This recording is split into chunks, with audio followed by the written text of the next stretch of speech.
Intonation Check. Mastering the melody of English. Hello everyone, and welcome to our English language learning series. Today, we're diving into a crucial yet often overlooked aspect of English communication: intonation. Understanding and practicing intonation can significantly improve how you speak and understand English.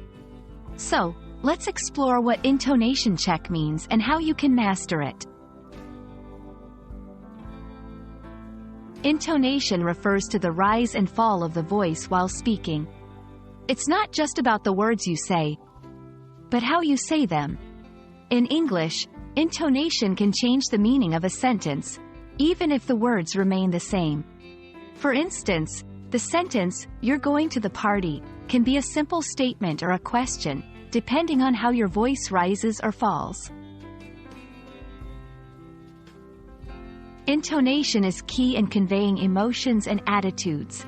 It helps in expressing sarcasm, surprise, agreement, or disagreement. Without the right intonation, your words might not convey the intended emotion, leading to misunderstandings. It's not just about grammar and vocabulary, it's about expressing yourself effectively. 1. Rising intonation, often used in questions. For example, "Are you coming?" 2. Falling intonation, common in statements.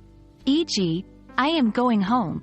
3. Circumflex or rise-fall intonation, shows strong feelings or emphasis. E.g., "That's amazing." Understanding these patterns helps in both speaking and listening. 1. Listen and imitate. Listen to native speakers and try to mimic their intonation. 2. Record yourself. Record your speech and compare it with native speakers. 3. Use sentences in different contexts. Practice saying the same sentence as a statement, question, and expression of surprise. 4. Seek feedback. Have conversations with native speakers and ask for feedback. Monotone speaking. Avoid speaking in a flat tone. It makes communication less engaging. Overdoing intonation. Too much variation can sound unnatural.